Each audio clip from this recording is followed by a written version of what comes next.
Blog Talk Radio. 93. County 23, I'll give you a corrected address, but you do have a fire in a one-story ordinary. Looks like it's about 40 by 120, 125. County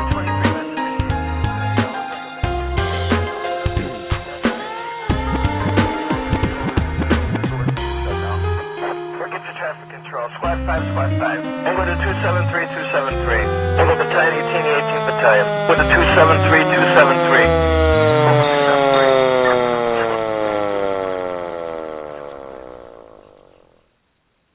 Well, good evening, everybody out there in Blog Talk Radio land. This is Tom Merrill, wishing you a very good evening.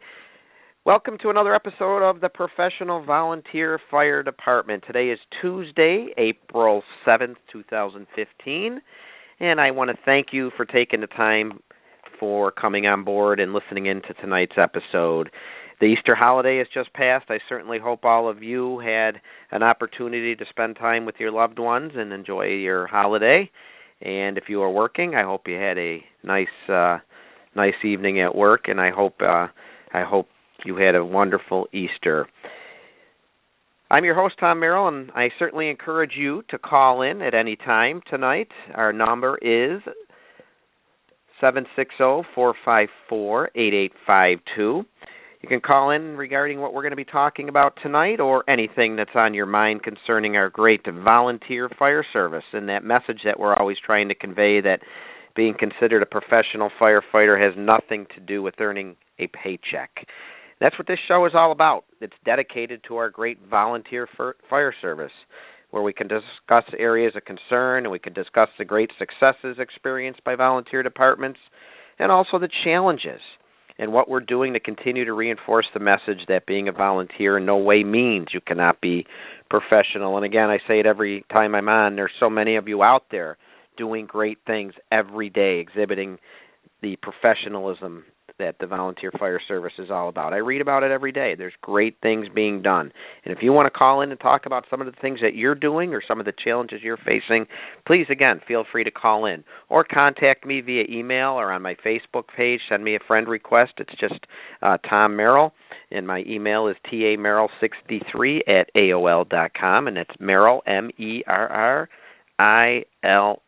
But again, feel free. Tell me what's going on in your community and in your hometown.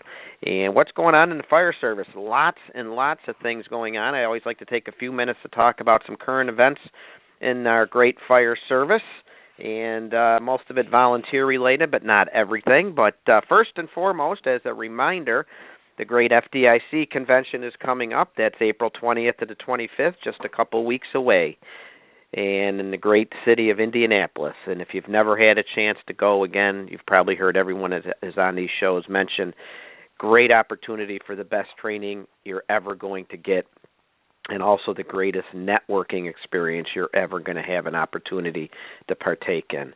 The networking is incredible. Everybody's there to talk to. There's no egos. It doesn't matter if you're from a small department, a volunteer department, or the biggest paid department in the world. Everyone is there as a brother and sister firefighter. The networking alone is worth it. But the training, second to none. And if you can't go this year, try and make plans for next year. FDIC coming up in 2 weeks in Indianapolis, and I hope to see you there. I'll be there all week. I have a 4-hour presentation this year based on my message, and it's called the Professional Volunteer Fire Department, and I'm going to have the opportunity to present my message in a 4-hour time slot, and hopefully you'll be there. And if not, let me know if you'd like me to bring it out to you. I can certainly do that. I also have a 2-hour version of it. I'd be happy to bring it out to you. But it's all dedicated to just selling that message about being professional and what we can do in our departments to establish and keep going that professional message. So FDIC coming up, and a lot of other things, as I said, going on in the great American and great worldwide fire service. Did you catch the news that, and I think I've seen this a couple of times now, that there's been some lawsuits coming up over the Carnes 1044 helmet. The latest one I saw was down in Florida. There's a group of firefighters from St. Petersburg that are bringing suit against Mine Safety Appliance, or MSA, and some vendors over the Carnes 1044 fire helmet, claiming injury to their neck and their back. Very interesting. It's going to be interesting to see how that progresses. And I think, I could be wrong, not going to say that it's 100%, but I believe I read where other companies or other firefighters have done that in the last year. So very interesting, because I know there are many departments out there, many firefighters wearing the Carnes 1044, and it'll be interesting to see where that one goes. And we'll keep you posted on that as we stay in tune with that. And other news coming across my desk, we had been notified recently that, those e-cigarettes, are very, very popular today, very common. See a lot of people smoking or using the e-cigarettes, and I didn't realize this, but the vials of nicotine that are in those, that are used for those e-cigarettes, very enticing to children because they have bright colors and they have fragrant flavors, and they're powered by some very dangerous chemicals as well. I didn't realize it, but those chemicals, whether ingested or absorbed through the skin, can cause vomiting, seizures, and from what we're told by our news release, they can even be lethal. A teaspoon of even highly diluted e-liquid is what they call it, or e-juice, can kill a small child. Something to be aware of. And again, that's with those e-cigarettes, and it's the vials of nicotine that are used for those e-cigarettes. Something to be careful of. If you have Facebook pages, if you have a website, if you have an open house coming up, information you can pass on to your community to show that you care about your residents and get the message out. Get the message out. Did you read that in Indiana, they may be allowing baby boxes being put in front of the firehouses, and those baby boxes are for people to turn over a baby that maybe they don't want anymore. It's, I guess it's something that's been common in other areas, but Indiana could be the first state to allow it in our country. And what it's done is it's done to prevent dangerous abandonment of infants. And there's a bill right now in been presented to allow that in Indiana. Very interesting. And it's being introduced as a next step from a safe haven law that exists in all 50 states that gives parents a legal way to surrender newborns at hospitals, police stations, and other facilities without fear of prosecution, as long as the child hasn't been harmed. Unfortunately, many children don't make it that way. But they're saying that since 1999, there's been over 2,800 safe surrenders with the safe haven law, and this would be the next step up, where they put these boxes out in front of firehouses, and people can have their babies put in the box and be taken care of, and it would all be anonymous, and they would not be charged with abandonment. So it would be a last resort, and obviously there's pros and cons to it, very controversial, but Indiana, considering it, it's been proposed, and again, we'll keep you posted on that. We'll see how that goes. I find that very interesting, and it's a different world today. Different world. In California, let's go over to our West Coast friends. I see there's a state senator there that is proposing legislation mandating that all firefighters be certified as emergency medical technicians. And that comes in because there's been some, I guess, a department out there, they realized a bunch of their members, or most of their members, weren't EMTs anymore, and so this is designed to limit that possibility from happening again. Currently, there's no state law that requires firefighters to be EMTs, and departments do it and largely monitor the EMT program on their own in-house, by their own in-house training. Their own in-house officials monitor it, and this would be a little bit of a step up, mandating that everybody become an EMT. There is, of course, some pushback from some volunteer companies, especially the smaller ones, and they are considering exemptions for the smaller volunteer departments. Interesting, very interesting, and we'll be keeping an eye on that. Back in February, finally, legislation was introduced in the House and Senate that would make permanent the current rates that EMS agencies are reimbursed by Medicare when they provide ambulance transport services. Very important out there. As the National Volunteer Fire Council said, preserving the current rate is especially important in rural areas where it's more expensive to provide this service. and a higher percentage of the patients served are insured by Medicare. So if they establish this rate, it's a permanent reimbursement rate, and it's a reasonable letter, and hopefully it's a reasonable rate, I should say, and hopefully that's going to go on and pass, and that was introduced in the recent past, and hopefully that will pass and help out those volunteer transport agencies out there. Speaking of Washington, did you read where this is big news for the volunteer fire service? One of our volunteer chiefs was met with the vice president and received one. He was one of 11 that received the Public Safety Officer's Medal of Valor back a couple months ago. Joe Biden presented it to Chief John Curley, who was chief of the Belmore Fire Department in, I believe, the Long Island area. He's also an FDNY firefighter, I believe, but it's because of his duties or because of his actions as a volunteer rescuing a 92-year-old woman from a second-floor bedroom when her house was burning a couple of years ago. And he was a member of the Belmore Fire Department. He was also a member of the FDNY, and he and his son were the first on scene when they noticed this fire, propped the ladder up on top of a file cabinet, actually, and he climbed to the bedroom window and entered through the smoke and found this woman and got her out. And he was one of 11 to go to the White House to receive the Public Safety Officer Medal of Valor, which was presented by Vice President Biden to former Belmore Fire Chief John Curley. Good for him. Kudos to him representing the volunteer fire service so well. And an excellent save and good work. Good work. Hey, back over to New York here, our state controller found a problem with some of our length of service award programs and the way they're being administered in some departments. Just a heads up to departments that have these, make sure you're following the rules and the laws. Our state controller, Robert DiNapoli, he did an audit, and he found that, it's Thomas DiNapoli. I don't know why I'm thinking Robert, but Thomas DiNapoli, our state controller, he found that some districts are not accurately calculating credits for the length of service award, and they need to be careful because failing to correctly record service credits is both unfair and it could discourage potential volunteers from signing up. So he is saying that several of the districts and municipalities adopted point systems that were not in compliance with state law.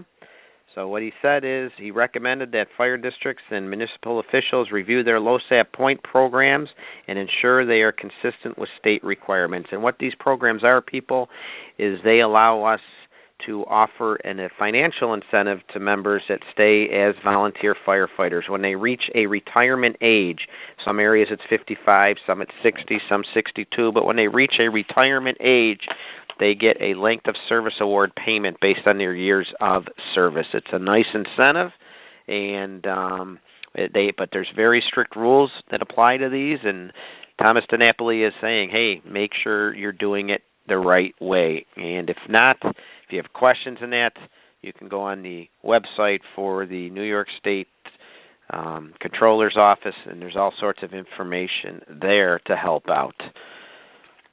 Here's a nice feel-good story. This doesn't happen often enough, but I believe it does happen, and it was recorded.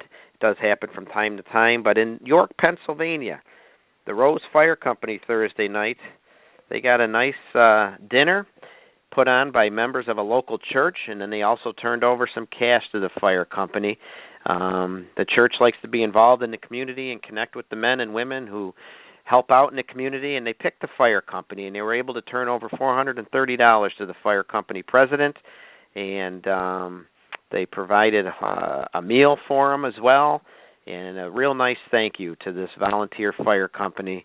And they wanted to just say thank you and turn over some cash to him and thank him for a job well done.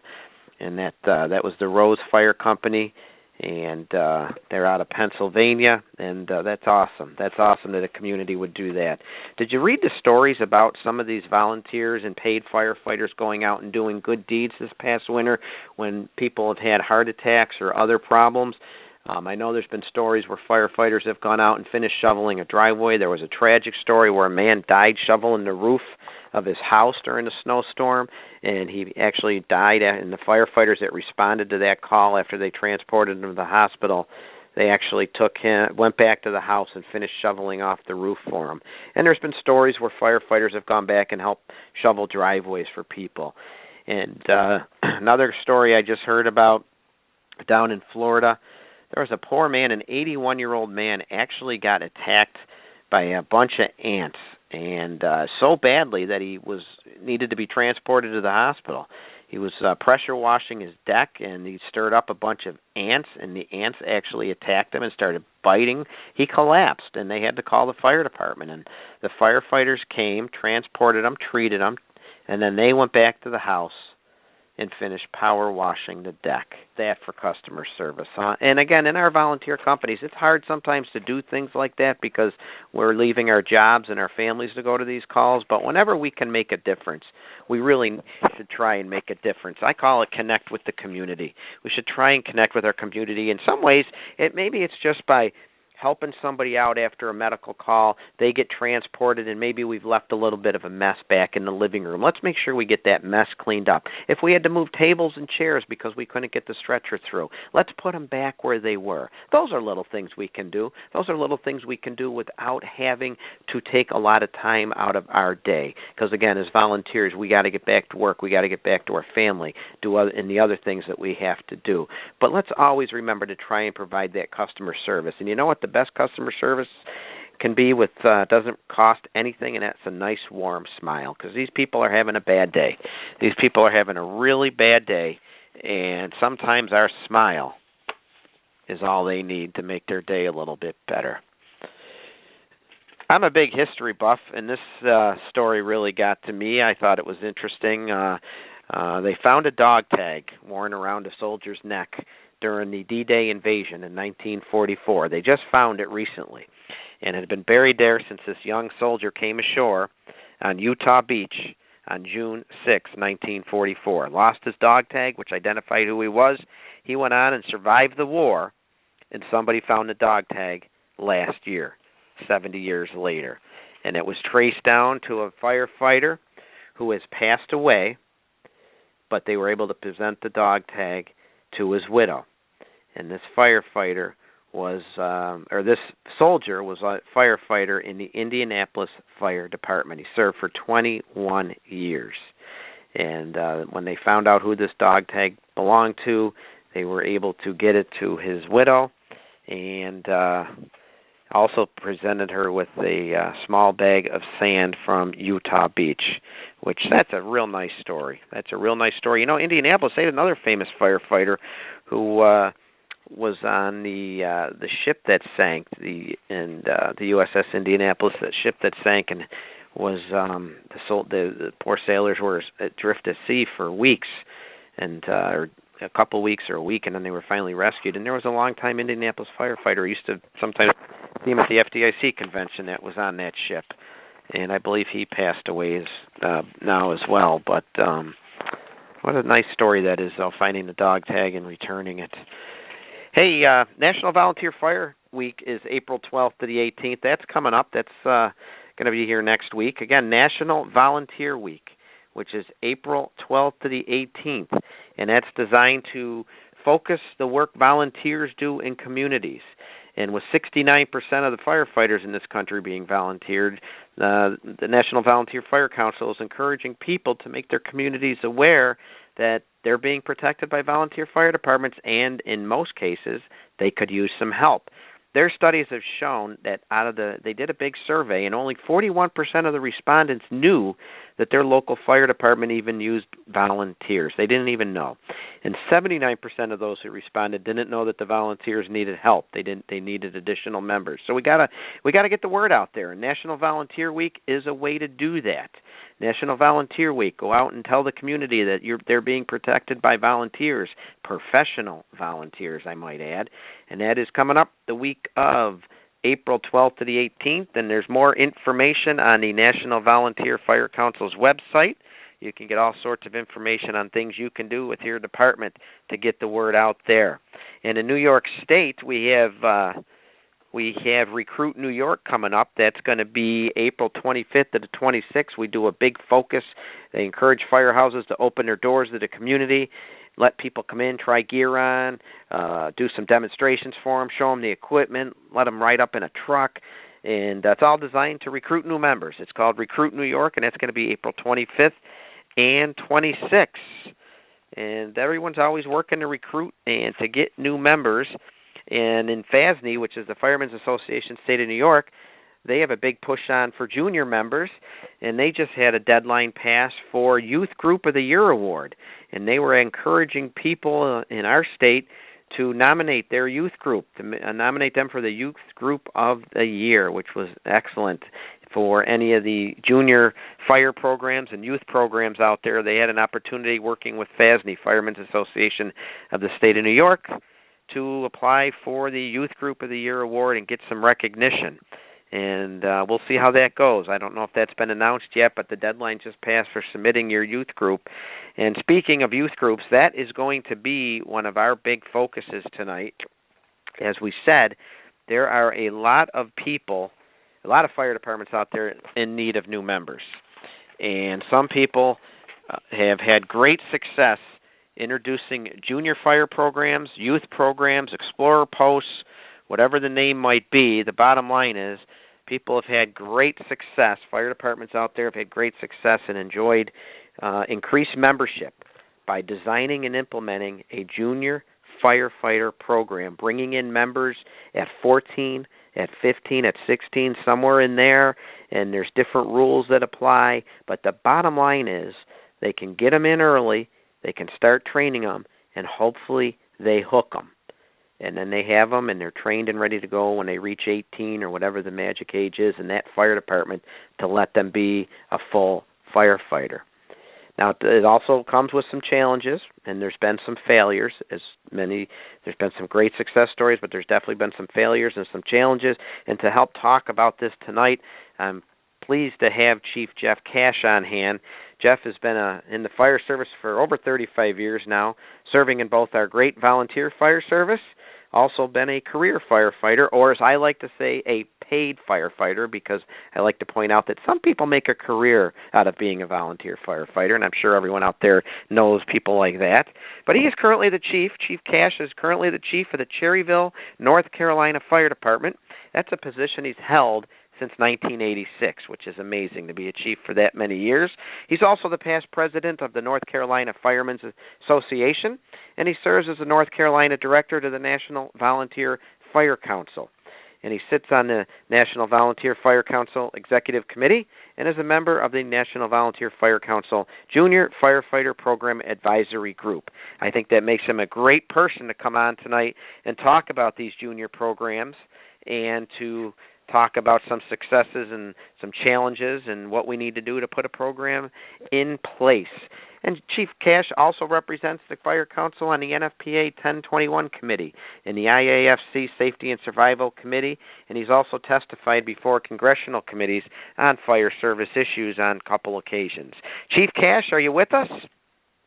Yes, thank you, Tom. It's a joy to be involved in the show, and it's a passion that I have talking about the volunteer fire service. Thank you for having me. Absolutely. We're glad to have you, and I've had a chance to talk to you a little bit, and I know we both share we share the common goal here that junior programs certainly have a place in the volunteer fire service, but it must be done correctly because we are talking about young people here, and there's some challenges and some things we need to make sure we do. And before we get to that, though, Chief, I just wondering if maybe you could give us a little background on yourself and where you come from and how you got involved maybe in the junior program and how you even got your chief's position, if you want to take a minute and tell us a little bit about that. I started back in 1979. I had an uncle who was a next-door neighbor who was a volunteer firefighter here in my hometown of Cherryville, and it always excited me, the role he played in that capacity. And he made a fatal mistake. When I was about 12 or 13, he would run out to his car. I would hear the fire whistle blow uptown, and I would run out my room down the hall to the front porch just to watch him leave. And he had a structure fire, and he made a point to turn around, look back at me, hesitated, and then waved me to his car. So from that time on, and we went to a structure fire where he got on the roof and was actually ventilating with an axe. This was the old days, and I knew right then I wanted to be a firefighter. And I pursued that pretty much throughout my entire life, and it's been such rewarding for me. And I've been involved here with my hometown fire department. I graduated high school from this little area of North Carolina, population just under 6,000. Married my high school sweetheart. We have two boys, both in the fire service. One a volunteer and one a paid firefighter in a larger city next door. And 7 blood members of my family are on this fire department, the Cherryville Fire Department. Of our 42 folks, 7 of them are blood relatives. So it's really entrenched, and we're third-generation firefighters now. So serving the local fire department is a family thing for us, a tradition, and it's an honor and a privilege to do so. And how I got involved with the junior program, I was elected to serve as our training officer many years ago, and we had a lot of openings on the department that were having trouble filling back in the mid-'80s. And the chief asked me to look at some options. So I brought him the option of using some of the firefighters' younger sons and daughters to be volunteers in our organization. He liked the idea. We did some research, talked to the city officials, talked to some legal counsel, and we started a little program. It mainly at that time consisted of children of existing firefighters, and that was about 1983. Actually, my brother, Chris Pudgecash, one of our first juniors back in 83, went through our program, worked his way into our department as a career firefighter, and today he's a part of our career staff. We have 8 career people in our organization, the remainder are volunteers. We run about 1,500 calls a year, 2 engines and an aerial and some small supplementary vehicles. And we're very busy, run a lot of EMS calls, and we work hard at fire prevention. But a statistic that will show you how effective the junior program is for our department, 70% of our active members now, of those 42 folks, either went through and started their fire service career, either paid or volunteer, in our program or a neighboring department's junior program. Over 70% of our junior firefighters have. Well, that says a lot about the success of the program right there. Well, we have had highs and lows, and there's times that we have a full roster, and then there's times that we only have a small handful of kids. And we are limited. The city helps supplement our budget through the taxation, and we can only have so many positions to provide the PPE and the equipment and the things they need. So we max out at a dozen, and sometimes we have a waiting list, and sometimes we're down to 6, 7, 8 kids. It just varies. It's like a roller coaster. And sometimes we have to do recruitment of these kids, because you just talked about Recruit New York's going on. Each year, the high school here is so generous to us. They allow us to come and bring a little program and set up in the cafeteria area, and we'll be able to expose the students at the high school, which is grade 9 through 12 in our part of North Carolina, and we'll share with them. I made a fatal mistake, and this is something folks that are thinking about starting a program to tap your high school, and that's just one place you can go to recruit. There are many other places, and we may get a chance to talk about those, but the most successful for us is our high school, as we get in these junior hires transitioning into high school. And I decided, as the old gray-headed fire chief, to go over and do the recruitment. Well, I couldn't hardly get anybody to come to my table that I could share with, so I felt pretty defeated. I come back and was telling some of the young guys, one of my sons, and he said, "Pop, you're the wrong one to go. You're not of that generation. Let a couple of us go." So we rescheduled it, and a couple of the young guys and gals went, and that day they got 18 recruits signed up. So I learned a valuable lesson. Wow.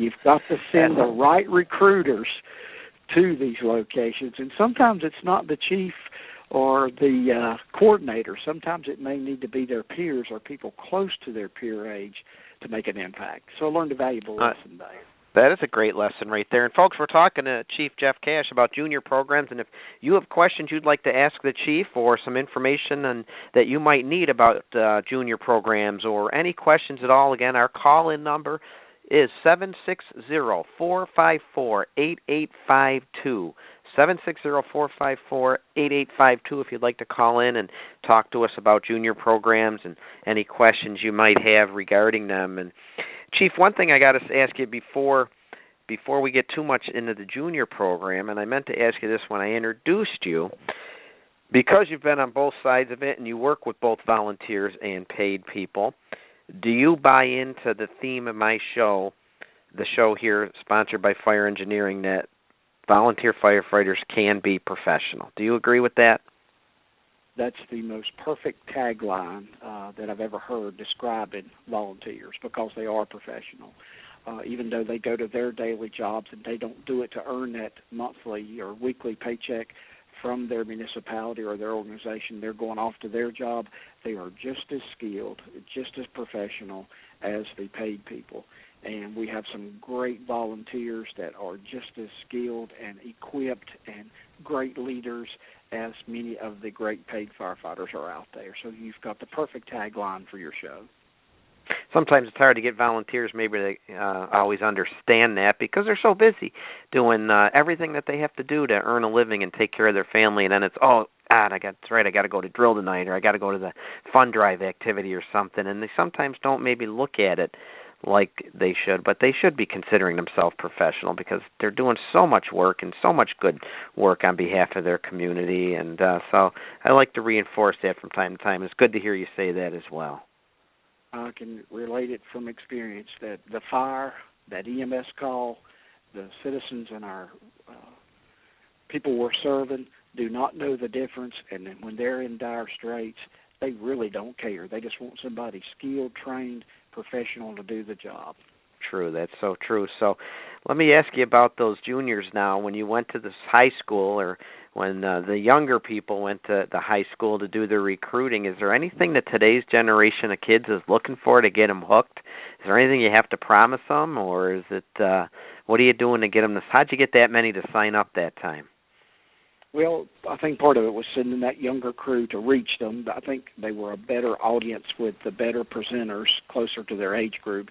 And, the excitement of the fire service draws a lot of folks. But then a lot of the high schools in North Carolina require the different levels, especially juniors and seniors, to do community-based projects.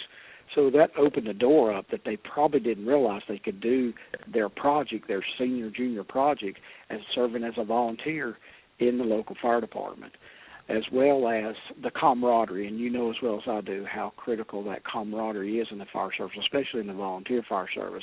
They're attracted to that as well. And I think if we just put the message out there, we can sell ourselves. Yeah, absolutely. And now, if someone doesn't have a program, they have concern, is there a way to get started? Is there information available? Is there information available for people out there to help them even get started with, you need to do this, you need to do that? Can people find information on that? Yeah, the National Volunteer Fire Council would be a good stopping place to start to begin your research. We have a website that's packed full of information. You can access that at www.nvfc.org. And there are sample documents, there's protocols. We have published a booklet that they could probably get their hands on by requesting, called Core Competencies for Junior Firefighters, that we developed a few years ago, that helps the training officer or the junior advisor adult, gives them ideas for training, talks about safety, and that's really what we try to promote on that website. And you can always glean from our brothers and sisters who have programs out there across the country, and some of them are doing some fantastic, unique things all over the country. Now, with your program, what's the minimum age? We have two sets. We look at 14 and 15, in which their activities are limited. It's mostly just to bring them in, get their feet wet, get them interested, and then the 16, 17, and up to 18, because once they become 18, we're allowed to carry workman's compensation insurance on them in North Carolina. They've already been building their training courses up to that point, with the exception of a few that they can't do because of IDLH atmospheres, immediately dangerous to life and health atmospheres. We don't expose any of our junior firefighters to any IDLH atmospheres. It's just, in my opinion, not a wise thing to do. It's just simply unsafe. So what we do is we break them down in those two groups. Sometimes we train them together. Sometimes they train with the whole department. But typically we'll split those two age groups up, and the younger guys and gals get a level of training, and then the 16 and 17 get a little bit higher level of training. It's that stair-step building block training type concept of where we try to get them ready to go when they're 18 years old. Are they responding to calls at all? Even they like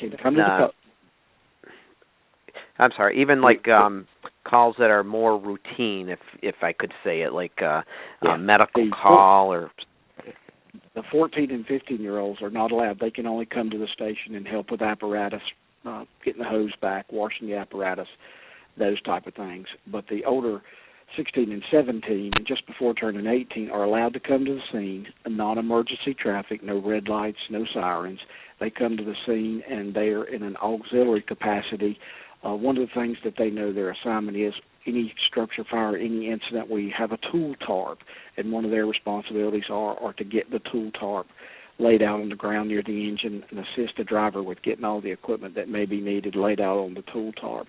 They're also responsible for helping with rehab and bottle filling. You know, when a firefighter runs out of air, come in and replace his bottle, help with refreshments and water for the firefighters. That's the type of activities we allow them to participate in. Excellent. Excellent. What a great program. What a great idea. And again, if anyone wants to share their ideas or their experiences, give us a call, 760-454-8852, and Chief Cash and myself would be happy to talk to you. And again, it's Fire Engineering Blog Talk Radio. This is the Professional Volunteer Fire Department, and I'm Tom Merrill. And thank you for being on, listening in, and talking about the great successes of these junior programs. And I know in our state, we call them explorers in my area, and that there's also junior programs. But the way it works up here in my neck of the woods is some companies have explorer programs, which is basically 14 and 15-year-olds. And they're actually under from what I understand, they're set up under the Boy Scouts of America. The Boy Scouts pick up the insurance for them and give them an Explorer post number, and if they affiliate with a local fire department. And some programs are 14 to 18, and then at 18 they become a full-fledged firefighter. Some programs at 16 they become junior firefighters, and they are actually allowed to take in our state the New York State Firefighter 1 curriculum as a 16-year-old junior firefighter. And then it's up to the department to decide if they're going to let them do full firefighter responsibilities, and I agree with you, Chief. That's kind of pushing it. But it's up to the department to decide if they're going to allow that or not. But boy, by 18, no matter what you're doing with them, you have a well-trained, ready-to-go firefighter. And that is the big advantage of this. You're hooking them, keeping them, and at 18, you've got a well-trained firefighter ready to go.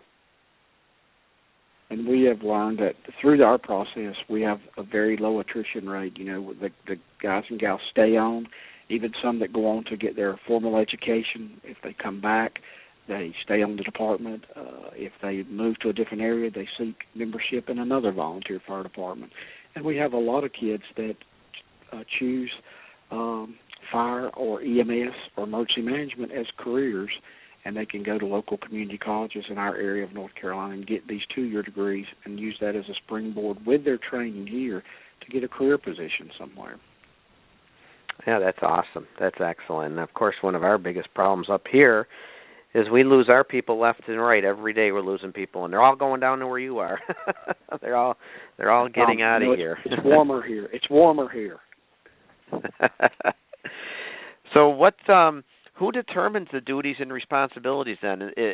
Do you know outside of your own area, is that up to the individual company, or are there national guidelines to follow? Does the information on the National Volunteer Fire Council website list recommended standards, or are these proven standards that they're recommending? Standards and protocols. In our state, we saw that it was a hodgepodge from Murphy to Manio, from one end of our state to the other. So some smart firefighters who are involved in this sit down, and we developed a junior member standard. And that's something I want to caution folks, that whatever you do, and we love how volunteer fire departments are autonomous and make their own decisions. However, they need to check with their state Department of Labor, because there are many restrictions of what certain age kids can do and cannot do, and it's not specific to each state where we could do a national guideline, because you just about have to check the labor laws in your state to see what's applicable for your program and your kids. But we developed a junior member standard, and I think it's on. We have it posted on our NVFC website. If it is not, all you folks could contact you or contact me, and I could get them an electronic copy of ours. And we go to the extent of actually having a policy developed for our program specifically. And what we do is if a kid gets interested, we have a meeting. We have the kid to come in and kind of gauge their interest and look at their goals and objectives for wanting to be involved. And then we have a meeting with their parents, and we look at their expectations and share with them our expectations of their kid. That way we all get on the same page of exactly what we need to do, even to the point that we monitor their grades along with their parents, and should that slip any, they would lose some privileges at the fire department, and the kids know and understand that their grades and their athletic activities, baseball, basketball, football, all those activities have to be maintained as well. I think that's important to emphasize, Chief. We do the same thing with our program, and we always let our juniors know that we are watching grades. And in a lot of cases, I'm in the high school frequently because I have children going to that high school, so I know the principal and I know the attendance officers, and I would tell these junior members, hey, just so you know, I know if you're slipping, and we're not going to allow it, because we tell them, and I'm sure school's number one. It's got to get them through school. I know of one department that will not promote their firefighter from a junior to a firefighter without getting their high school graduation. Without graduating from high school, they will not even consider promoting them. I think that's pretty strict. So, but it emphasizes education. That's excellent. Now, I've also heard concerns. Enjoy it too. Oh, go ahead, Chief. The parents enjoy it too, the open line of communications, because when we sit them down, we tell them what we're going to try to focus on is teaching their kids leadership, teach them teamwork, teach them responsibility, teach them customer service, community service. We really want to instill in them a strong work ethic and departmental values, morals and ethics, department organization and duties. We have them to help them to understand fire prevention and safety outreach. And not only that, try to lead them in healthy and safe lifestyles all around. And the parents love that. They're trying to reinforce that at home, and then they know when they get to the fire station, we're trying to reinforce these same important areas of youth development. You know, it's funny, too, when you say the parents love it. We've actually had success where we've had a junior join, and then we end up getting a father or mother to join because they love it so much. So we get double the membership out of it. They never realized what it was. Oh, really? That's a home run. Yeah. To an old baseball player, Tom, that is a home run when you get the kid and the parents volunteer as well. That's the home run. And it also helps sell our image of being a professional, well-run department. People maybe have preconceived notions about what goes on at that firehouse or who it's made up of. But then when they get their child involved there and their child comes back relaying positive experiences, now they might start changing their opinion of that organization. And I think that is a home run right there, too. And the other thing, what I like to tell the juniors, and I tell anybody this, even if somebody joins who's not a junior, there are great life lessons to be learned in the volunteer firehouse.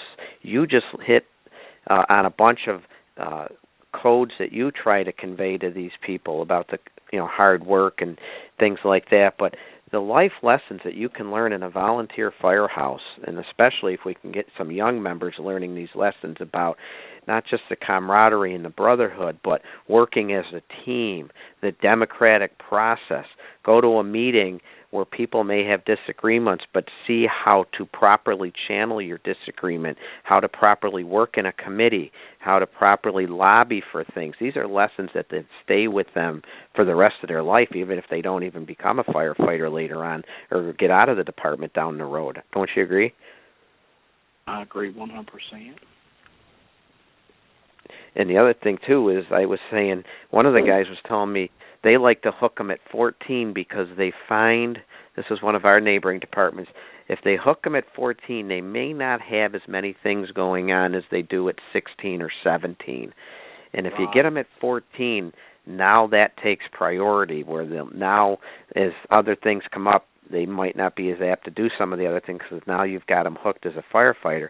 And then he said something that was really, I had to think about it, and he was right. He said, you know what, Tom? He said, chances are you could have a 17-year-old or a 16-year-old junior firefighter show up for a call that maybe he's allowed to go to and actually be better trained and probably better able to handle the situation than if a new firefighter at 18 or 19 or 20 or even 40 had joined but had no training yet. That's a good point. He's absolutely right. That's a good, valid point. Now, do you have any liability concerns or issues? You said you better check with your local and state laws on that. Have you heard of any crazy things being done out there? Any or companies have gotten themselves in some trouble, or maybe made some wrong decisions? Only anecdotally. I've never got any concrete data. But that's why I urge people to check at their state level and run it maybe by their city attorney, their company attorney, their county attorney, their parish attorney. Let somebody, once you get the document written, let them look at it just to make sure that the department is protected for liability. And then their common sense comes into play. The kids probably don't need to be climbing the 100-foot aerial.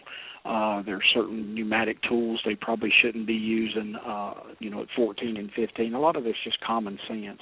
And as I stated earlier, particularly here, we made the decision that nobody under 18 is going to be allowed to be in an idle-age atmosphere. And do you recommend that anyone in particular lead the program? Who leads it in your department? Is it totally up to you, or do you have a leader of the juniors? We have a couple guys that are assigned, and one of them is one of our original ones. My brother Chris is one of our junior advisor coordinators, and then another driver engineer, Nathan Bowman, who has young children that will eventually be in the program. He took an interest, and they just occasionally need resources from me as the fire chief, and they share what they want to do, and I try to be 100% supportive, as long as we're not taking any unnecessary liability or jeopardizing the safety of the kids. And we'll run with what they want to do, even to the point that they have sleepovers here at the station, which is highly monitored, adult to kid ratio.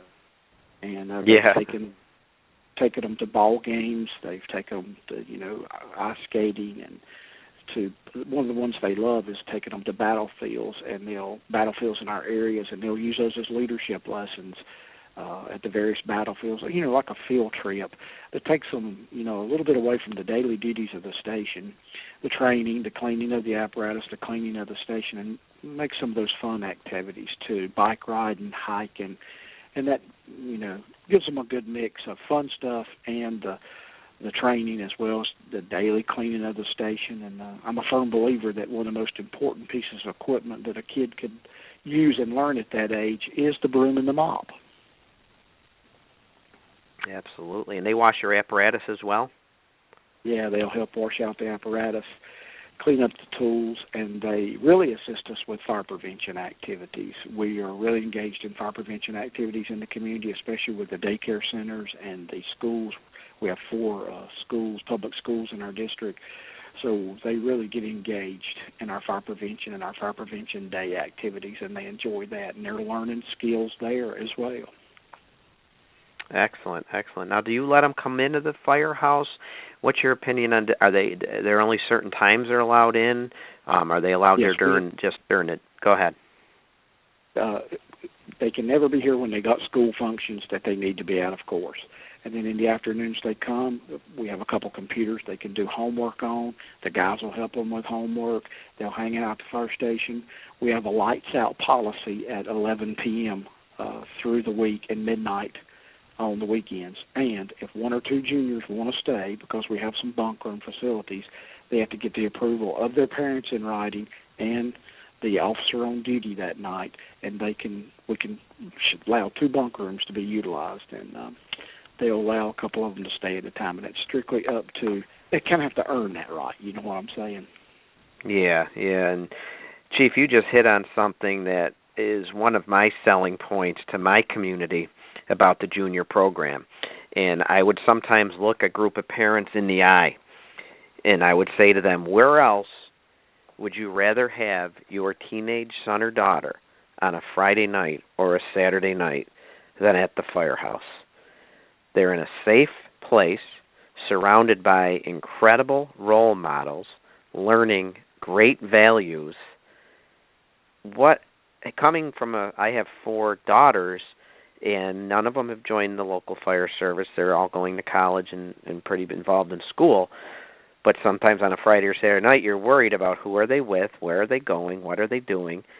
And boy, what a relief for a parent to know that their teenage son or daughter is at the local firehouse.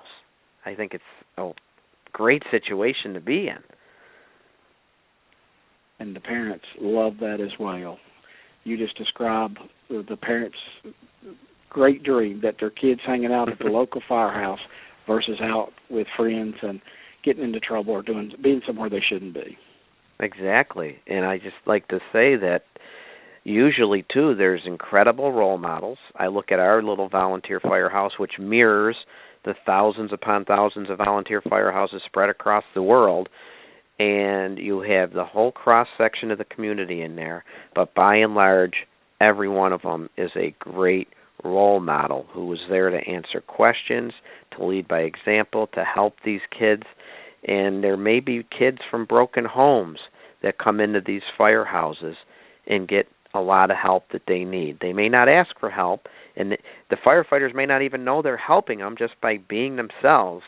But these kids are in a safe atmosphere and learning that there are good people in the world. If they come from a bad situation, or they get such good direction in these firehouses, and I don't think we don't say that enough. And I think that's a great selling point when trying to recruit junior members. You're exactly right. One of these days, we're going to learn how to market ourselves because we have a great product to offer, and especially the youth, being at the fire station and being involved. Now, do you recommend that they train with the members of the department or on their own, or both? We do both. We try to do them as a group, individually, and we try to do a mentoring and a shadowing program. Every kid that's on our roster gets assigned a firefighter to kind of be his or her mentor, and they will do one-on-ones, they'll do as a group, and then they'll train with our entire department when we have drill night. Not often, but occasionally. And they try to do their thing, and we try to do our thing, but they also try to do things together every once in a while. And that was a tough sell to some of the old hardcore firefighters, to be receptive to allowing the kids to be involved in training. And once they understood the benefits of it and how we benefited from the program, they would get on board. But you know how change is for any fire station. Change comes hard, change comes slow, but eventually the troops will get on board and they'll buy into the program. Yeah, absolutely. And now, you mentioned you do a lot of social activities with these kids. Teenagers, I should say, do they get invited to the firefighter social events as well? Are they part of that team where if there's a Christmas party, let's say, or a function, yes, a fire picnic, do they get to come to that too? Yes, we have an awards Christmas banquet, and we give our junior award. The kids themselves select one of their own to be a junior firefighter of the year, and we do that with the rest of the troops at our annual Christmas banquet, where our other awards are given, a firefighter of the year, and we give a couple scholarships, and they're eligible for those scholarships. And it's really makes for a great time, and their parents are invited. Real family-type atmosphere event that we hold in December every year. I was going to mention that, too. The scholarships is another big recruiter. I don't think there's enough emphasis placed on that. Not that there's a lot of money to go around, but my gosh, I think you want to get a parent to really look at something, mention scholarship money, and now we got a double whammy here. We got kids being in a good environment, and oh, by the way, they're eligible for some scholarship money too when they go to college, and I think that would raise some eyebrows. It would. We found out that's a great incentive, that we give 2 small ones away each year. to one of our kids, and if we don't have a kid that's eligible, then we direct it to the guidance counselor, our local high school, and they choose someone. But we try to do, and they're small, but every little bit helps. In the National Volunteer Fire Council, you can submit your junior program or your junior firefighter for our national awards through the National Junior Firefighter Program, which we house at the NVFC, and their scholarships tied to that and other resources that the kids, there's actually, if they go to our website, there's not only resources for the kids themselves, there's resources for the department, and there's a lot of information on there. The Junior Firefighter Handbook, how to start a program, finding funding, various fundraising mechanisms, how to market and recruit, training options and training ideas. There's a section on the website about liability and safety that the advisor and the fire chief and the board of directors need to know and understand. Sample documents are on there for them to pull off and use as samples and create their own activity ideas, award programs, and even some information there on fire department live-in programs for the older kids in college areas. Wow, lots of information. Again, folks, you're listening to Fire Engineering Blog Talk Radio, the professional volunteer fire department. I'm Tom Merrill with my guest, Chief Jeff Cash, talking about the advantages of having a junior firefighter program. And if you have any questions or need information and want to give us a call, please do so. We'd love to hear from you at 760-454-8852. Feel free to give a call and ask questions, share your stories. And Chief, I got to ask you, we've been talking about just how great these programs are and all the advantages to bringing these kids into a safe environment, giving them good leadership, giving them these people to look up to and learn lessons from, and to help our numbers in the fire service. There's got to be some challenges as well, or maybe some stories out there of some things that didn't go so well. And I was wondering if we could spend a few minutes on maybe some of the stories of some things that maybe went wrong or that you've heard about that maybe didn't go so well, and what we can do to limit the chances of that happening to us. We've already alluded to the liability issues and the safety issues.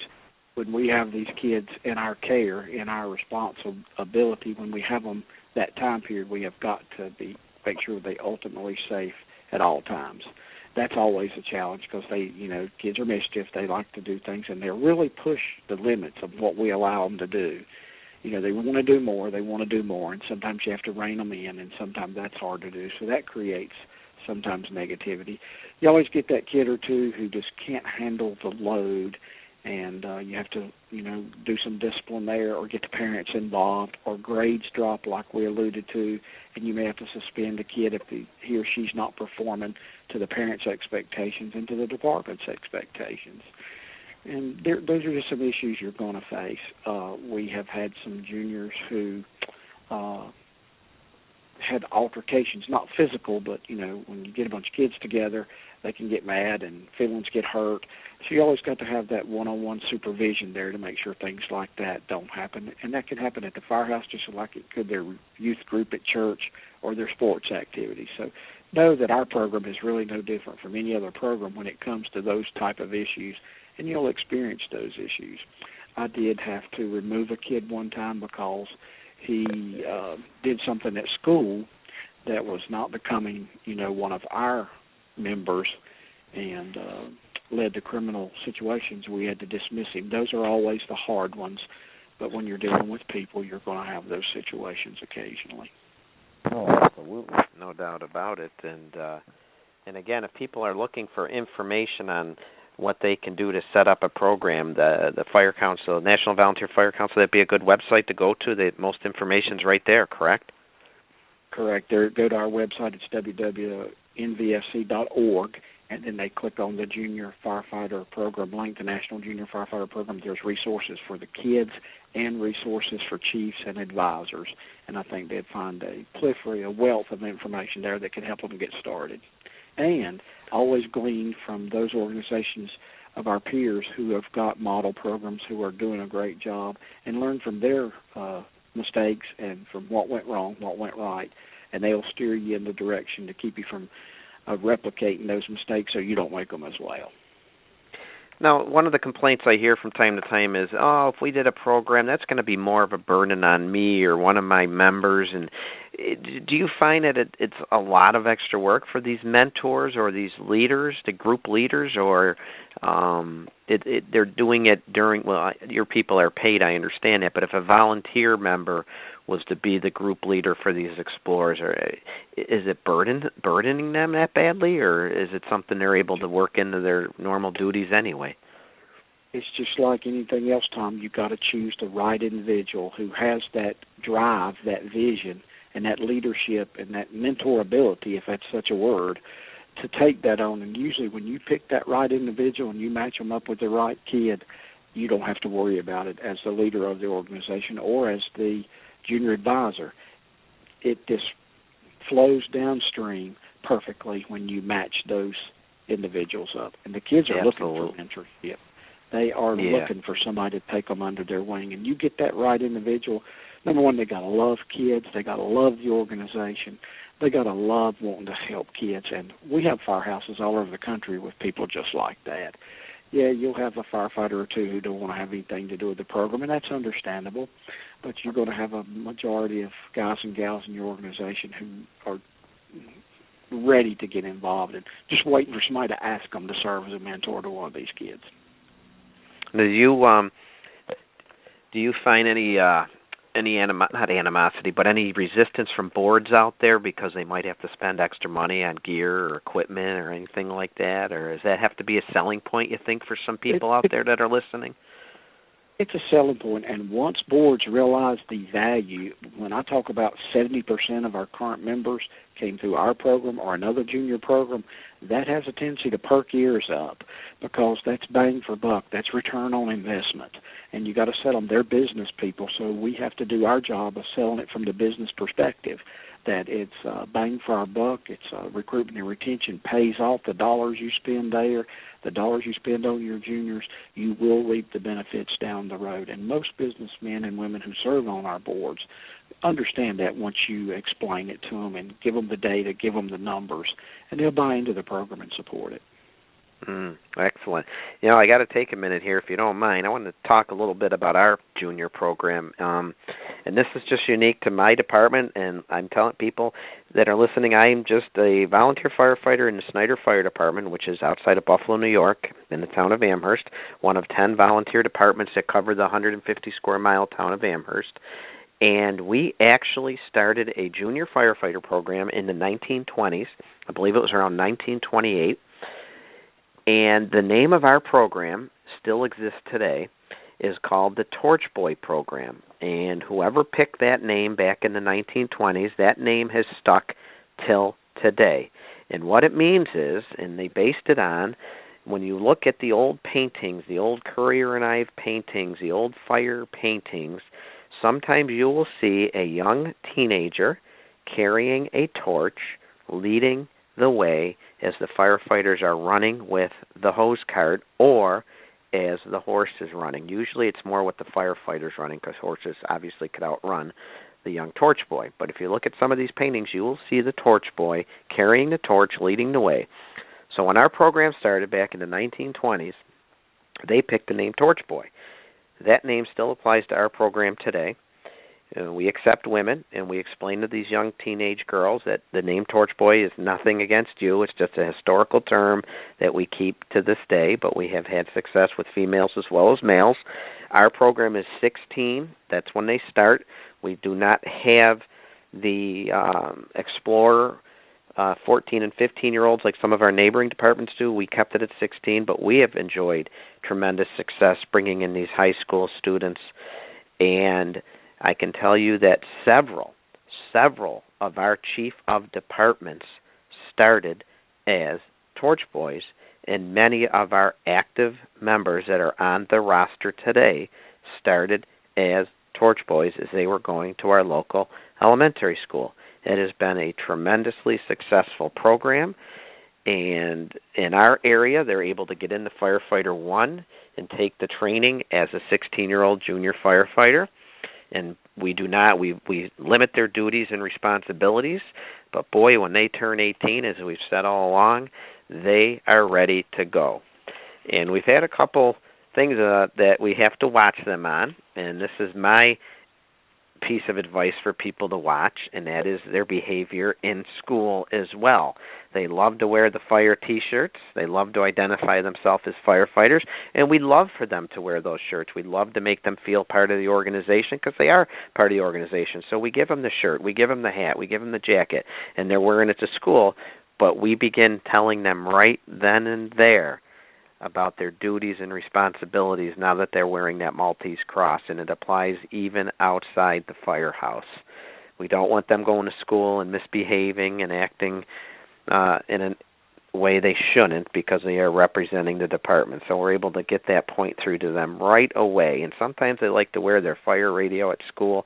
They carry these little pager radios, and we tell them, no, leave those in the car, leave them at home. You don't want that going off in the classroom. But it's been a great, great program. And I got a funny story for you, if I could. This is how it used to be. This is how the program used to be. Back in the 1950s, the principal or assistant principal of our local high school was a member of our department. He was a captain, actually, in our fire department.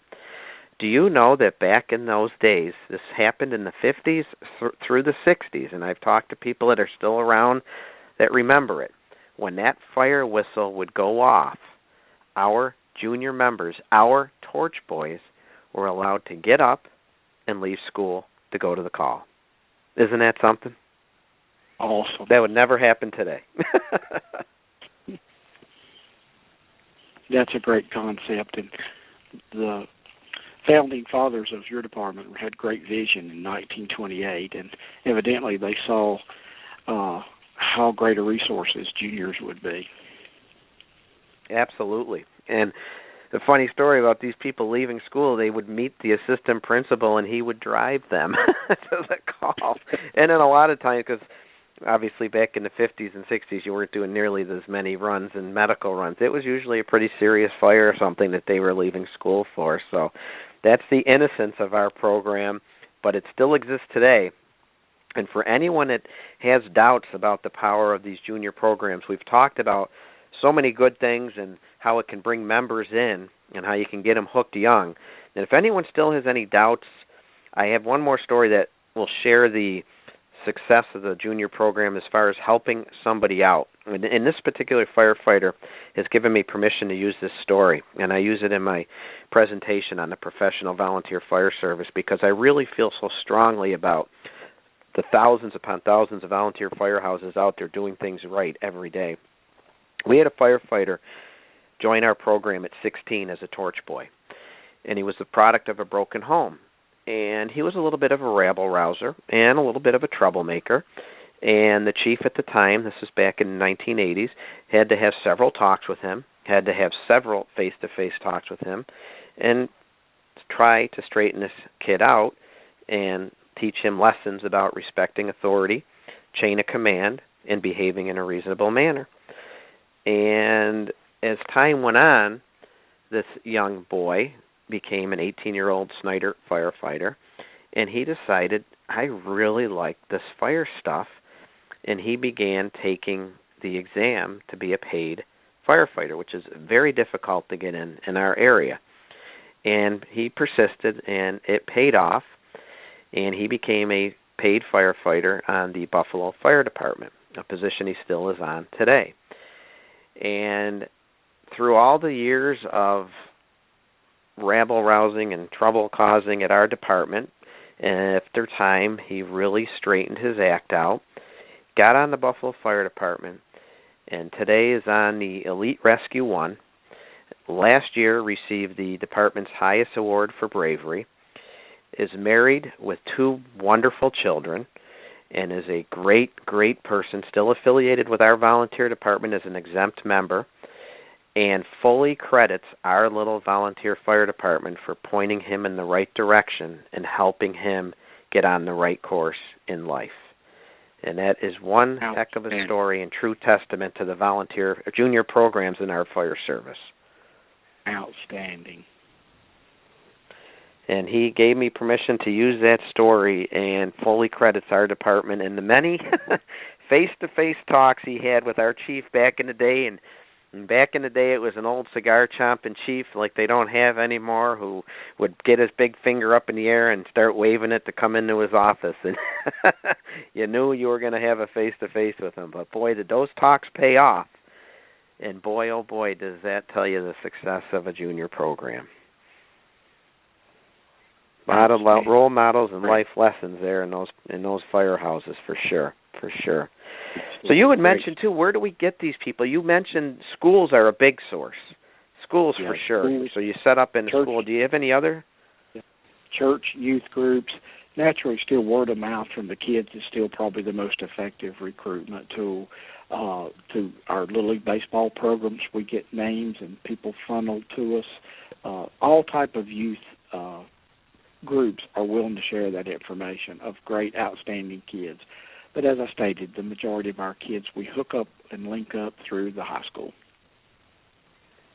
How is it in your area getting into the paid department then? Is it, obviously you don't have a ton of openings, I would imagine, but do they get first dibs at any paid opening, or do they have to take an exam? How does that work in your area? In the large metro departments in the area of North Carolina, usually you have to go through their rookie school. But moderate and smaller departments that may have 14, 18, 20, 40 firefighters, they will do an exam, do a physical agilities test, and they love to get these young kids who have had experience as juniors and volunteers. They know they're already trained. They already know the fire service ropes, if you will. They know our procedures. They know the camaraderie. They know fire station life, and they're attracted to these, and I think they have an edge by starting out being a junior and moving to the volunteer department if they choose the route to be a paid firefighter. Are there departments down there near you that don't have these junior programs, or did you get them all to do it? There are many who still don't utilize junior, especially in the medium to larger size municipalities. Many of our volunteer fire departments have junior programs. In my particular county, junior firefighters are a heavy necessity. Our county is kind of rural and not real affluent. A lot of textile job history here, so not a lot of money for municipalities to hire firefighters. Maybe have 1, 2, or 3 per shift, and they depend on volunteers to make the balance of their firefighting roster. In this part of North Carolina, in my community, we could not do without our volunteer firefighters. Couldn't afford it. So they supplement you in a big way. Big time. Wow. And I imagine that would be a topic for another show some night, because I imagine trying to get everyone working together. Do you find that challenging, or do they work pretty well together? Or is there sometimes we'll let them do it? They get paid to put the air pack back in service, or how does that work? I'm just curious. Managing a combination department has its challenges. But since we've had the program so long here, it's just adapted into a fairly, well-oiled machine. And I think that's because we've got so much longevity in having career and volunteer working side by side. Okay, yeah, because I would imagine that's one thing that we always said. There's a few around here, not many. And I always wondered how that would go in the firehouse after a call, and it's time to clean up and pack hose and clean packs. I always wondered if the people would look at the paid people and say, well, they're getting paid to do it. They can do it. I'm going to go have a cola at the bar, at the club room, or wherever they have it. So. And I guess that could always be a potential, but, the leadership of the organization needs to set that tone. That's going to depend on the leadership clearly delineating the expectations of every member, whether they're paid or volunteer, and making sure everybody understands those expectations. I think that's one of those situations that's controlled, with the leadership in the department. Yeah. And speaking of expectations, I think it's important when you sit down with these potential junior members, especially, I would imagine in our situation, because we're getting them at 16 where they're able to take Firefighter 1 and they're actually able to go on a limited basis to emergency responses. One thing I used to have to tell the parents is they might bring these kids to the firehouse for their first meeting, and we make the parents meet with us too, where we explain everything to them. What I like to point out is this is the real deal. It is a junior program. However, they are going to be exposed to as many good things as we just talked about, and there's certainly many, many, many good things. they may see some bad things as well. They may be exposed to some horrific events, and we need to warn them ahead of time and make them aware that it's not all fun and games, that it is a serious, serious business.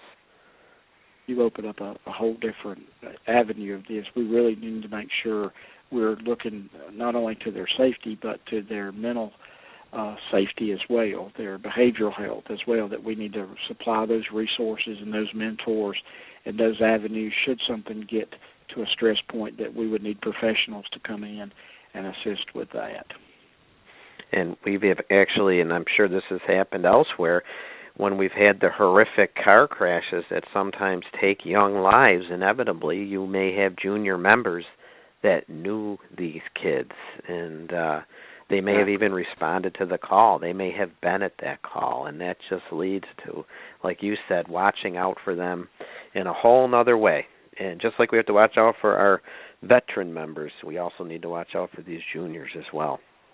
Exactly, and that's the mentors and the junior advisors and the fire chiefs, the officers really need to have resources at their fingertips to help them identify when kids or their regular members get in trouble. And as I speak about the NVFC, we have a program called Share the Load.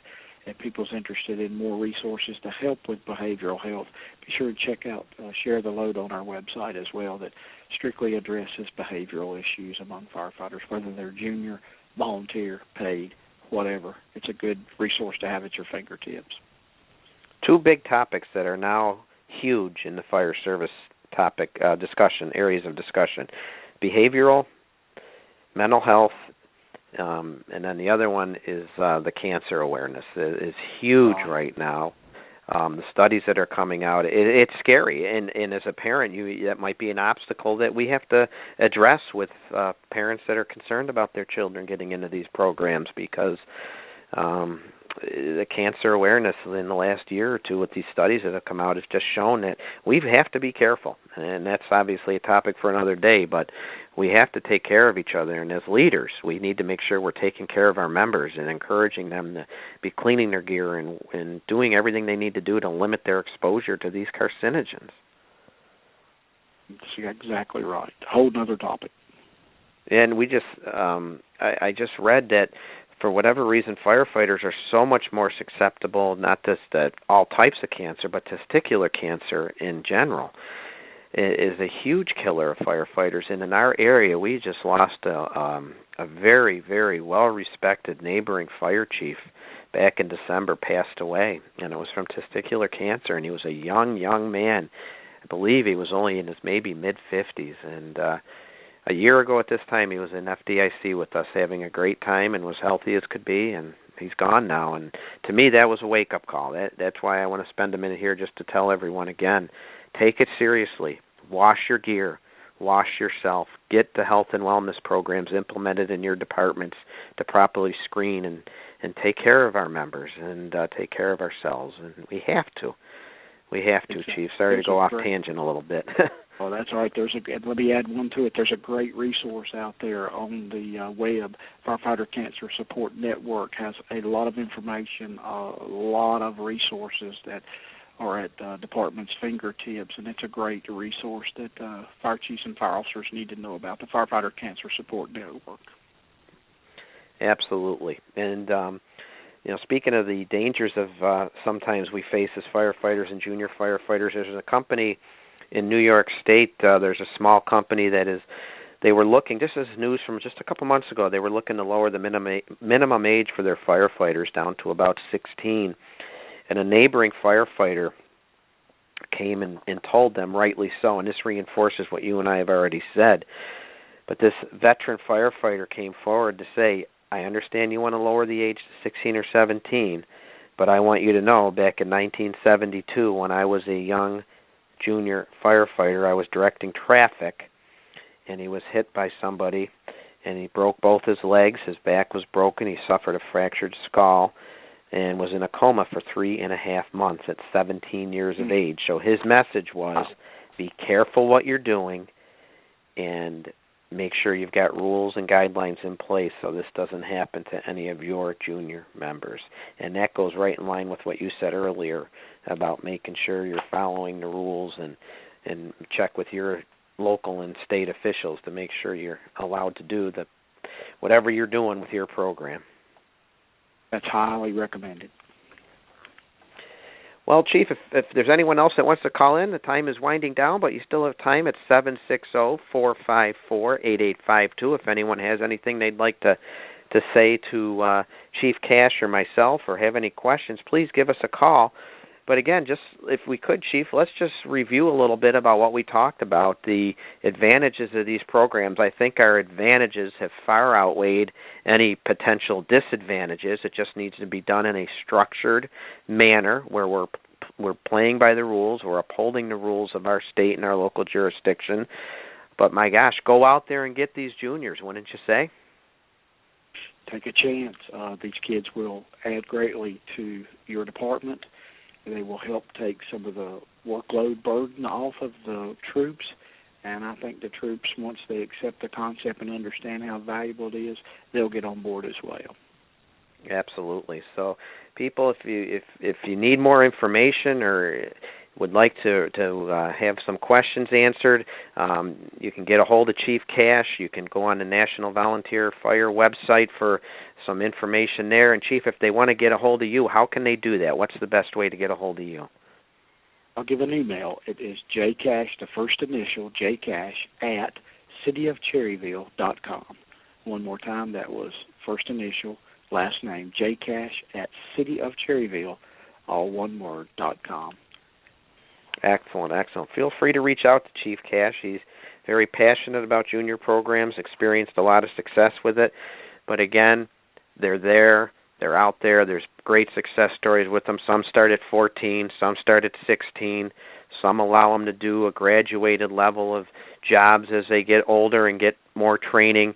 However you do it, the bottom line is by 18 or 21 or however it is in your jurisdiction, you've got a ready-to-go firefighter that can be trained and structurally or interior certified and ready to go when you deem him of the appropriate age. The other thing we can do, work into the training, and I didn't bring this up, Chief, but I'm sure you'd agree, teach them the American, or wherever you're from, your fire service history.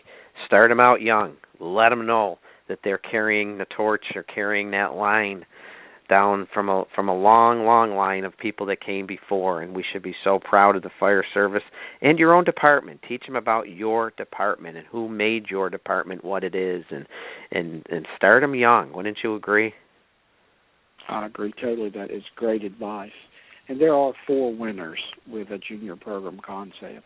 They are the department, the community, the parents, and the kids themselves. So what better goal to shoot for is to try to have a winner in all 4 of those areas. Absolutely, and I think those 4 areas that you just, or the 4 winners that you just summarized there, definitely are things we talked about tonight. Chief, is there anything else you'd like to say about these programs, or anything we might have missed, or anything else that you wanted to say and about successes or failures or things to be careful about, or before we sign off? Do you have anything else? I just want to remind folks to check with their peers who have programs. That's a great asset and a great resource. Check the NVFC's website. There's a plethora of resources there. And I want to personally thank you for what you're doing for the volunteer fire service and for junior firefighter programs. Thank you for helping bringing this to the forefront and helping educate fire chiefs and board of directors and people all across our country about this great concept. Thank you.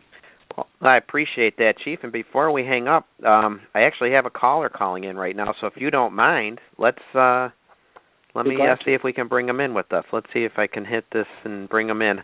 Hello, this is Chief Merrill. Who do we have here? Hi, it's Charlie Boyd, Chief Charlie Boyd from Pender Island, BC in Canada. Hi, Chief. What can we do for you? Well, sorry, I had some trouble getting the show up at the beginning, so I wanted to jump in a bit earlier. But we run a cadet program here, and we don't have quite the resources you have in the U.S., but it's been hugely successful for us here. Oh, so you agree, though, correct? That it's a great concept.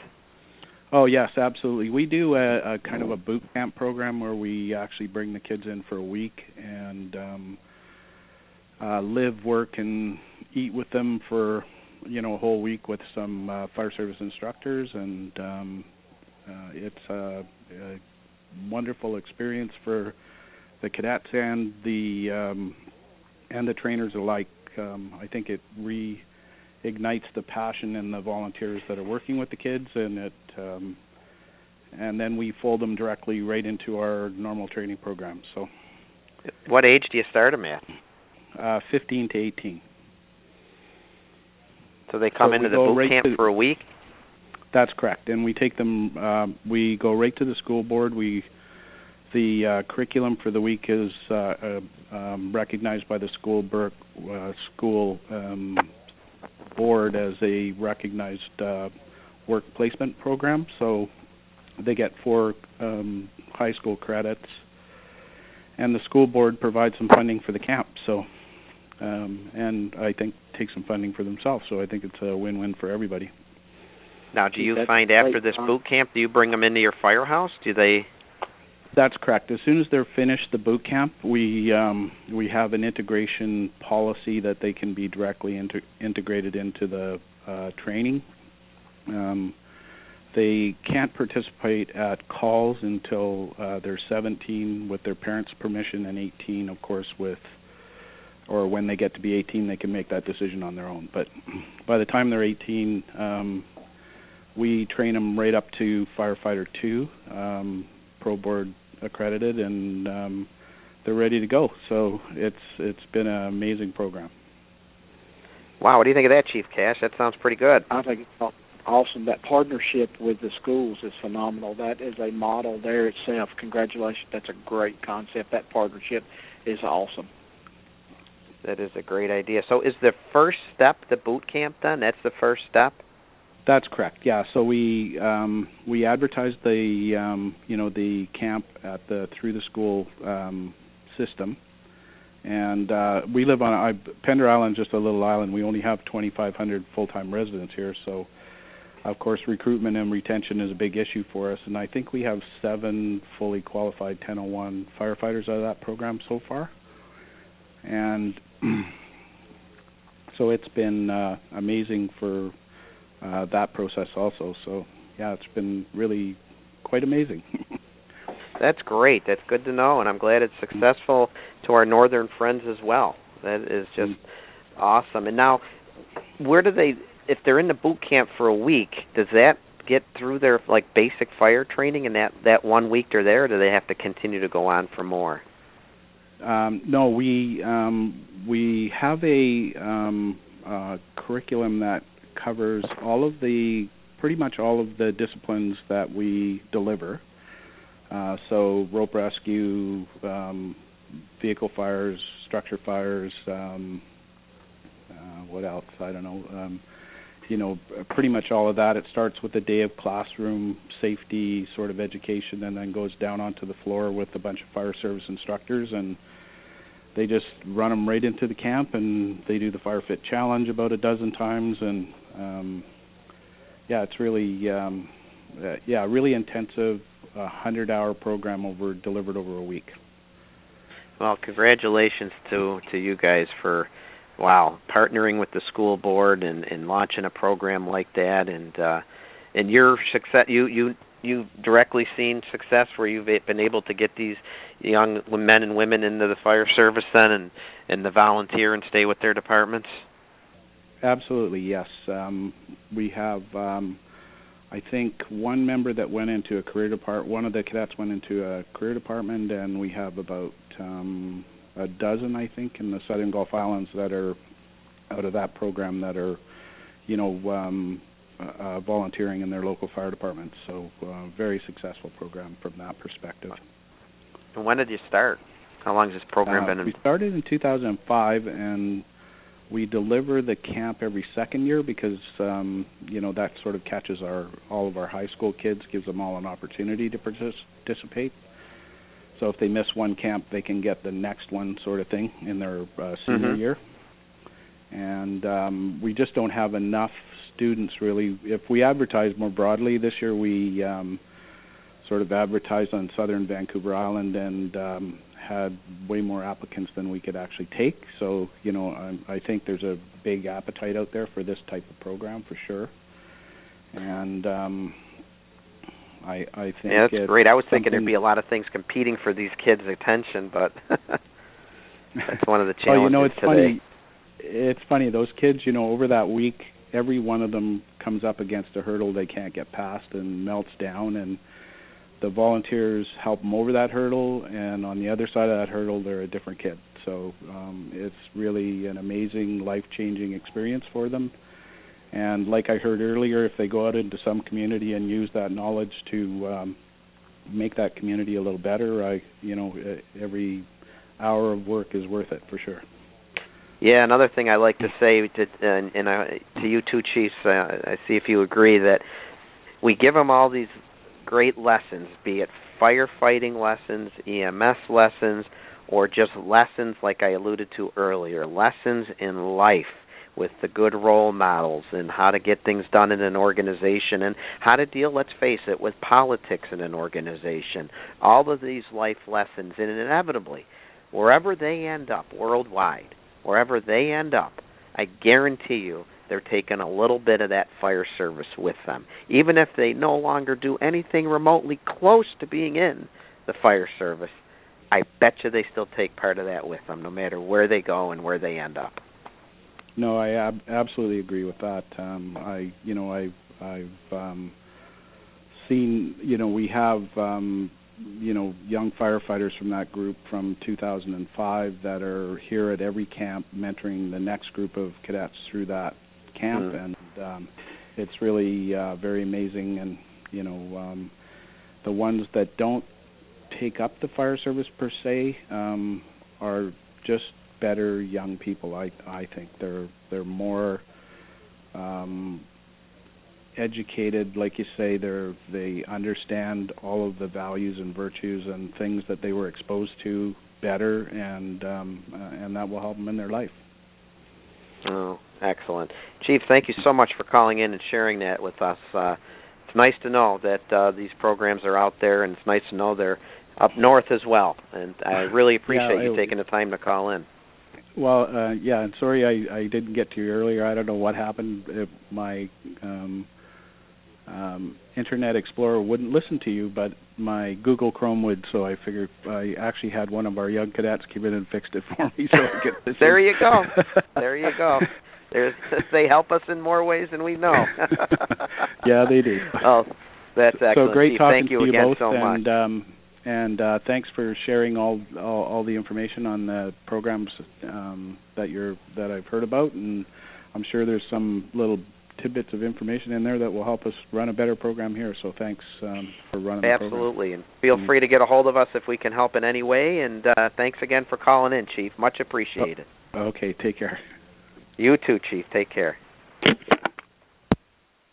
Chief Cash, that was a good story. Good to know that. The good things are happening all over.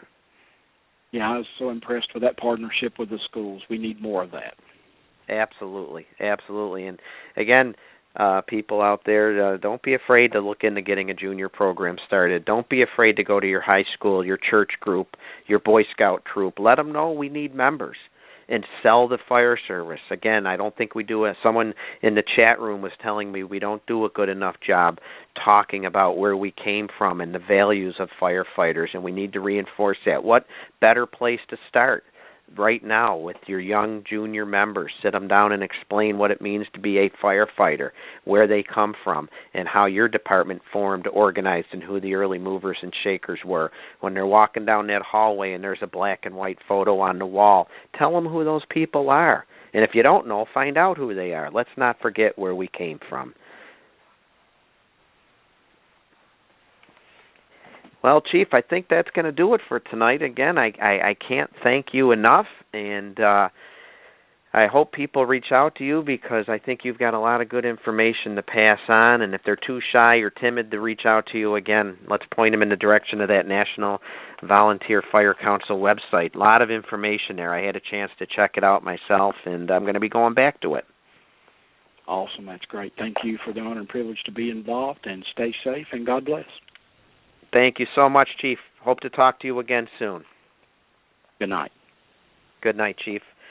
Well, that's going to do it for tonight's Professional Volunteer Fire Department. Thanks again to Fire Engineering for sponsoring the show. It's my joy and pleasure to be able to come on here and talk about all the great things that go on in our volunteer fire service and sell the message that being professional is so much more than earning a paycheck. And a couple things to pass on before I sign off. Just want to let you know that we talked about FDIC earlier, and on Thursday, April 23rd, I will be doing a small, or I should say short, 20-minute or so radio show live from the floor at FDIC, and I'm hoping to have the Michael and Michael people on there with me. I mean Mike Gagliano and Mike Dugan, who hopefully you know them from their radio show, Mikey D and Mikey G. And I'm going to have them on for 20 minutes or so because they have a 20-minute segment right after my show. And I think that they are going to be able to share some great information with us on how to make the volunteer firehouse a firehouse. In other words, they do a show called This House Rocks, about building camaraderie in your firehouse and building a common message that you're there to work together. And I'm going to talk to them about how we can do that in our volunteer firehouses. And I'm looking forward to that. And that's going to be live from the floor at FDIC on April 23rd. And my next show is going to be on June 2nd, and my guest is going to be Mike Wilbur. And if you don't know Mike Wilbur, he's been a volunteer firefighter and a paid firefighter for many, many years. Recently retired from the FDNY. He's a contributing editor to a couple of the magazines out there. But his big thing is apparatus operations. And we are going to talk about the emphasis we should be placing on some nice driver training safety programs and making sure we're training our people correctly and recertifying them correctly. And we're going to talk about some rules and some guidelines in that we should have in our firehouses to train our members and to drive with due diligence. And that'll be on the next Fire Engineering Professional Volunteer Fire Department Blog Talk Radio show coming up in June, and I hope you can join me. Hey, one thing I also wanted to mention, and I do this at the beginning of the show usually, and I neglected to because I had so many papers in front of me, but you know, sometimes I like to talk about some significance for fires that happened in the month of the show that I'm on, and I only have two of them that I wanted to mention today.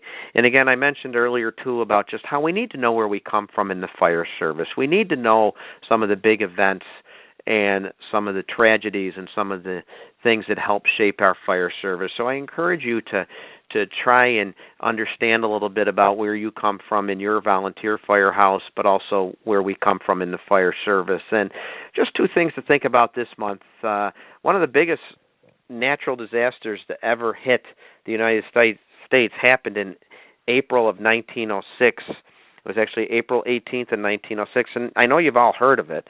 And it was the Great San Francisco earthquake that ended up burning, starting fires that lasted for up to 4 or 5 days, and over 3,000 people died. And 80% of San Francisco was destroyed in that earthquake. And also, tragically, the chief of department, Dennis T. Sullivan, in the initial quake suffered severe injuries and died in the initial quake. So not only did they have a horrendous amount of fires to deal with 80% of the city being destroyed and fires that burned for 4 or 5 days, but they lost their chief of department in that terrible, terrible tragedy on April 18th, 1906. And another tragedy I just want to point out, because we can learn from all of these, is on April 8th, 2008.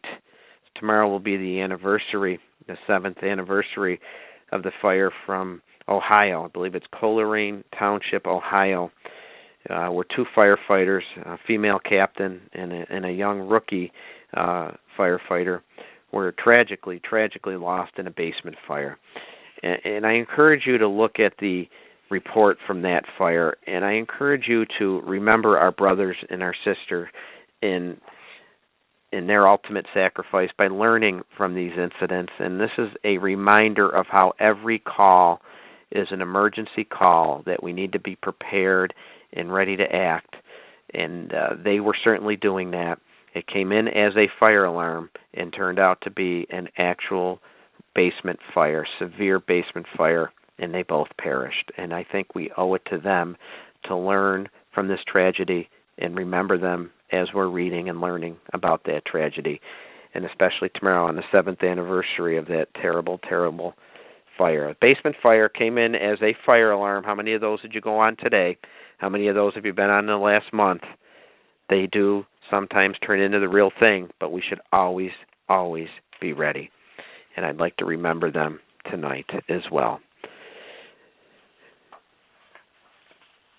Lastly, I always like to do a shout-out. As I said, there's so many good things happening in the volunteer fire service. It's very, very hard to always single out a fire company for doing something good. I have a lot come across my desk every month that I look at, but I can't pass this one by. I'd like to give a shout-out to a firehouse from Missouri who banded together to save the life of one of their assistant chiefs after he suffered a heart attack right in the lobby of their firehouse back in February. This was the Festus Fire Department, Festus Volunteer Fire Department, and their assistant chief, suffered cardiac arrest. His son is actually the current fire chief. Other firefighters nearby lent him immediate aid and brought him back, and he's ready to go back to work. They're not saying when he's going to go back, but he's saying he's ready to go back to work. That's a great story. It's a great story of teamwork. It's a great story of brotherhood. It's a great story of family. So a shout-out tonight to the Festus Volunteer Fire Department in Festus, Missouri, for banding together and working to save the life of one of their own who collapsed in cardiac arrest back in February. Good job. Great job. And just like that fire department, I know there's so many of you out there doing great things. So I'll sign off tonight by saying, remember, professional has nothing to do with earning that paycheck. It has everything to do with delivering competent and compassionate service and taking care not only of our residents, but our own members as well. And the Festus Volunteer Fire Department certainly did that. Developing, maintaining, and upholding a professional reputation is the duty and responsibility of all firefighters, paid or volunteer. Thank you for helping me spread that message. I look forward to meeting many of you, hopefully in a couple of weeks at FDIC. Thank you for listening in tonight. Reach out to me on Facebook. Reach out to me at tamerrill63@AOL.com. Would love to hear from you. Would love to hear your success stories. Would love to get you on the show to talk about things you're doing in your community to sell that message, to represent that message, to be professional firefighters. Thank you very much, everybody. We'll talk to you again in June.